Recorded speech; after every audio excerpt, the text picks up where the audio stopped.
This binder contains a quick overview of the different malefactors that Foundation scientists and containment personnel have observed on the streets of Baltimore during our initial sweep. This does not represent the extent of our current knowledge, but provides a succinct overview for those who wish to become acquainted with our subject matter. One of our most interesting finds during the Carnate Island containment operation was a journal written by a fairly intelligent escaping inmate by the name of Clem.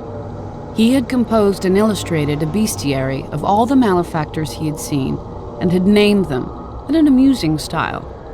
Impressed by his work, we've decided to continue his naming convention herein. Slayer. This is the most pervasive of all the malefactors we've encountered. The Slayer has a basic human body shape, but with blades replacing the legs and arms, and a metallic apparatus suspending the head. Given its context, the Slayer's appearance evokes blade-wielding street criminals, though the malefactors' blades are longer and sharper than one would normally find even on the most violent Baltimore streets. Arsonist. This malefactor is most curious because of its ability to survive despite being perpetually engulfed in flame. Its fire is persistent and never extinguishes for as long as its host lives. Its flesh appears to flake off as it chars, yet the malefactor seems unhurt. Baltimore has a high incidence of abandoned building fires, often with squatters and other impoverished people trapped in these run-down buildings and burned alive. If only they could survive as well as the arsonist. Gorger. Along with the Carnate Island malefactor the Fester, this gorger is distinct because of its constant need to feed as part of its innate behavior. With its incredibly sharp teeth and highly muscled jaw, this malefactor seems built to do precisely that. This creature appears to be the incarnation of a popular Baltimore urban legend that tells of an insatiable creature that feeds on whatever it can find. Triggerman. A human corpse forms the center of this malefactor. The body appears to have suffered multiple gunshot wounds, particularly to its head, which has lost a significant portion of its mass. The malefactor's legs are vaguely arachnid in form and incorporate some type of automatic rifle. As with the Slayer, this Triggerman seems to tie to Baltimore's tragically prevalent street crime, with a high number of homicides each year resulting from gun violence. Mainliner. An offshoot of the mainliner seen on Carnate, this malefactor's appearance is evocative of the numerous junkies that one finds in Baltimore's poorest neighborhoods. Its innate behavior is to assault enemies with its syringes, suggesting that it's more of an aggressive drug dealer than a drug abuser. The syringes we have analyzed contain a unique heroin-derived concoction that is capable of instantly killing almost any human immediately upon injection. Marksman. This malefactor is nearly identical to the ones we saw in large quantities on Carnate Island. It wears a giant battery of rifles on its back and is able to erupt out of the ground, a particularly impressive sight due to its significant size. In Baltimore's troubled past, there were a few rare occasions of the military being called out to quell civilian uprisings. One can only imagine how this marksman ties to those intense events. Mauler. One of the few malefactors that does not derive from a human skeleton, these beasts do still feature a hideous human skull. Named the Mauler for their savage biting attacks, these malefactors are relentless in their pursuit of a target and seem to be insatiable in their appetite for human flesh. Their appearance often coincides with the manifestation of an apparition, a large human who seems to be their master. Burrower. Cities are built on the backs of those who labored and died to build their underground infrastructure. Just as those laborers needed to adapt to their hostile working conditions, so too has this burrower. This malefactor actually moves beneath the surface of the earth at tremendous speed. The exact physics of how it accomplishes this remain a mystery, especially given that it can successfully tunnel through a wide variety of materials. Suppressor. The suppressor is surprisingly mobile, given that it's missing a number of its limbs and seems to have lost some of its senses. This malefactor can only see enemies when they step into its intense beam of light, but it is relentless once it's spotted a target. Given its appearance and its tendency to show up near Eastern Baltimore Correctional, it seems to be connected to that institution's infamous and brutal Correctional Emergency Response Team, CERT. Isolationist. This malefactor thrives in the darkness and tries to make its environment as dark as possible by disabling or destroying light sources. We've not been able to get a good look at the isolationist, let alone capture one.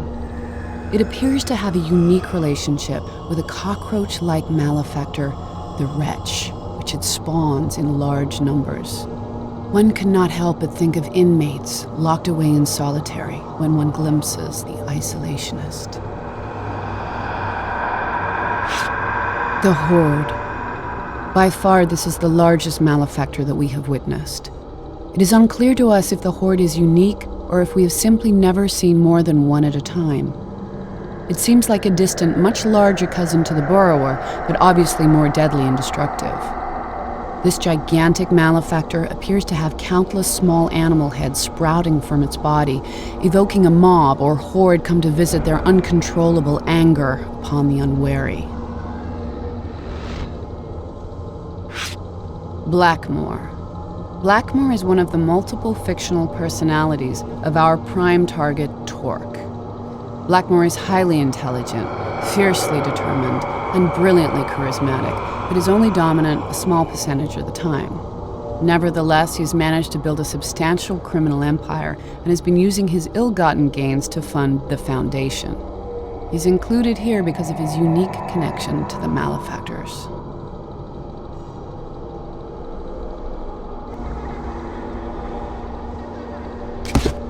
Having worked long and hard on my scrapbook history of Carnate Island, I wanted something a bit less depressing to take on next. I thought our state's largest city might be an interesting subject, and spent a large portion of my time off the island delving into the history of Baltimore.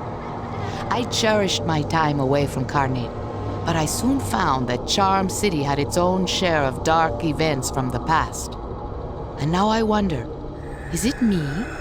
Do I seek out these horrible tragedies when I investigate the history of a place? Has Carnate changed me to be fixated on death and horrible suffering? Or is the evil everywhere, if you look hard enough? Baltimore Harbor. Baltimore owes its existence to its geography. It was a major port for the clipper ships of the 18th century, and to this day is a major shipping center on the eastern seaboard. The shipping industry certainly has its seedy side, with criminals and corruptions infesting it in the past and still today. With numerous underused and abandoned facilities, if you ask a resident of Baltimore what exactly the city's docks are used for, likely they would not be able to tell you. Canal Street Mission. One of Baltimore's most tragic stories takes place during the Great Depression. In the 1930s, there was a reverend who, when his soup kitchen ran bare, served up human corpses to his starving followers. This is tied to a persistent urban legend about a creature known as the Gorger. During the food shortages, mothers would tell their children that the Gorger had eaten all of their food, and if they did not behave, he might soon eat them as well. The tunnels. As with any major city of a certain age, beneath Baltimore there are more tunnels than any one person can remember. The working conditions endured while these passages were built were unsafe and often deadly. But immigrant labor, typically from Ireland, had no choice but to engage in these hazardous jobs if they wanted work. People say you can still hear their voices, trapped under the ground, desperately screaming out their last breaths. An old station. A slave state, Maryland sat on the border between the slave-holding South and the free North. Because of this, the state hosted numerous important stations on the Underground Railroad. It was at one of these safe havens in Baltimore that the slave hunter Copperfield revealed his true sadism. The tale says Copperfield smiled as he let his rabid dogs loose on a number of bountiless runaways, directing the beasts to devour the helpless slaves alive. Site of a lynching. Even the most adept negotiator will agree they may be able to calm the rage of any one individual, but the fury of an enraged mob is all but unstoppable. In Baltimore, some 80 years ago, it was on this corner that the rage of a horde of people could only end in bloodshed. Today, that event is shrouded in mystery. No one even remembers the supposed crime of the accused. It doesn't matter. The horde makes its own right and wrong. Eastern Baltimore Correctional Facility.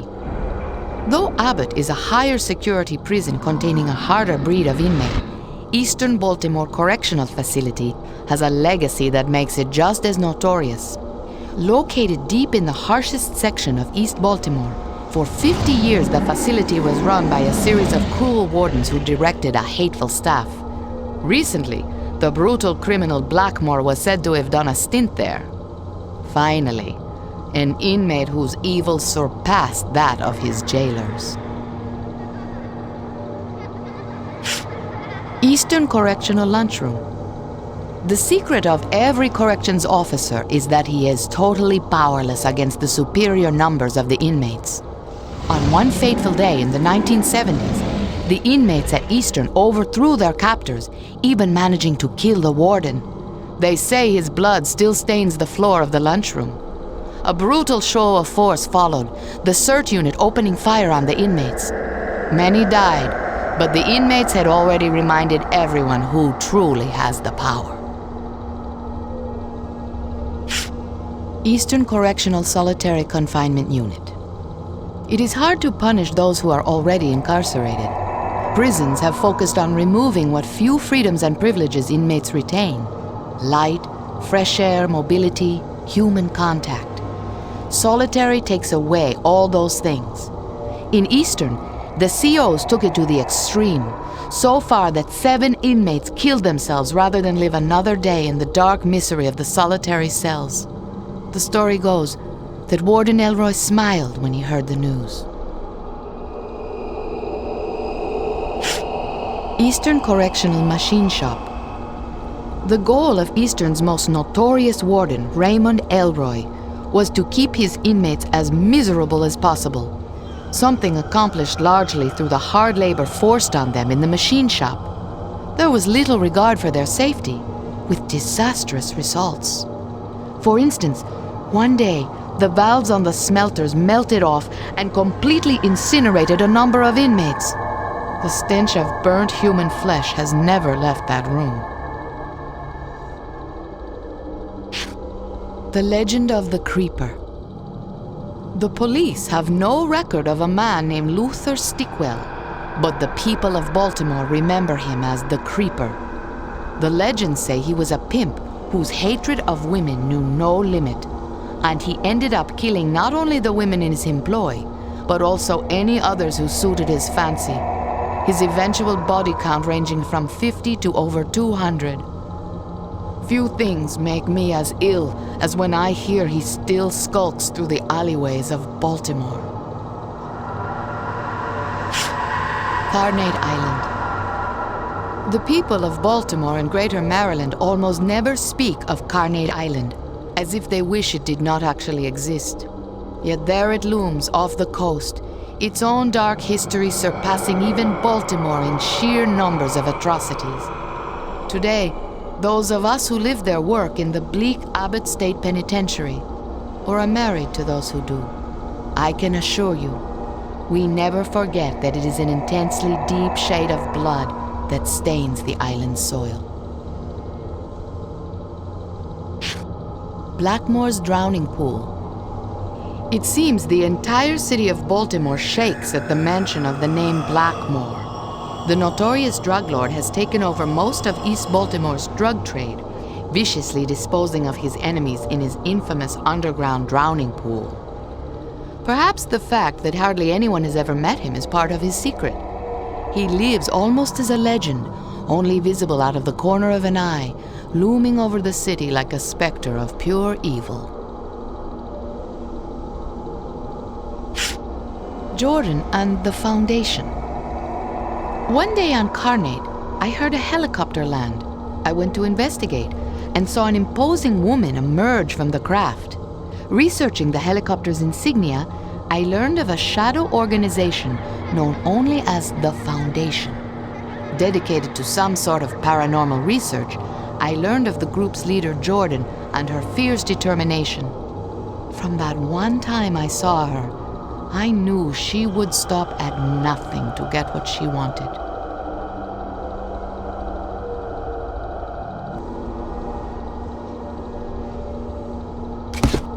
I never threw any of it out. Some of my girlfriends now, they get mad at their boyfriend or husband or whoever. They throw away everything that reminds them of him. Burn it up, tear it to pieces, whatever. As mad as I got at T, I never threw out any of the things that made me remember him. Part of me wanted to forget he ever happened, but another part of me wouldn't let go of the hope that it would all work out in the end. Corey and Malcolm mean everything to me, and it's because of them I get so mad at T. I just want what's best for them, and sometimes I don't know if their father realizes how important he is to their happiness. But T's been doing a good job with them since I moved to Manhattan. Now I miss them more than I ever imagined, and I know I have to be with them again. And if that means taking T back, well, stranger things have happened. Miles is probably T's best friend. He's smart, and I think he has good intentions, but he always seems to be getting into trouble and bringing T down with him. He owns a dive bar called the Underground, and that was where T got into that fight that sent him to jail. I always wondered what part Miles played in all that. I tried so hard to keep T away from influences that would bring us down, but I didn't have much luck. I remember the smell of Eastern even from the outside. It seemed like forever they kept us waiting outside in the rain. Standing there, seeing the other women visiting their men. I just got mad. How could T have brought us this low? When I got inside, it was so cold. I remember the look on T's face when I told him it was over, that I needed a divorce. He looked at me like I had betrayed him, and I told him he had done it to all of us. T once drew a picture of his cell in Eastern and sent it to me. He said he didn't want my pity, he just wanted me to understand what he was going through. While he was locked away, he had a long time to reflect on what had happened, and I think he learned a few things. When he came out, he was a new man. Now the boys came first in his life. I hated he ever went to Eastern, but the way he came out almost made it worth it. The Garvey Children's Home sounds so innocent, but I think it was filled with little monsters. T never told me much about this place, but I learned about it when he would wake up screaming at night. He'd be yelling that he just wanted to be left alone. One day when we were out for a walk, we passed it by accident, and T stopped cold. He turned around, said we had to go home. If there was one building I could burn to the ground. T has this thing, and I've never seen anything like it. I mean, anyone can tell you that he has some problems controlling his anger, but this goes way beyond that. When he was working at the gym sparring one time, I saw him lay into some guy like a madman. After a minute, T seemed to snap out of it, pulling back just in time. If he hadn't, I think he might have killed that other guy. It's like he becomes something else entirely. Blackmore. I hate even writing his name down. Now I know it was him.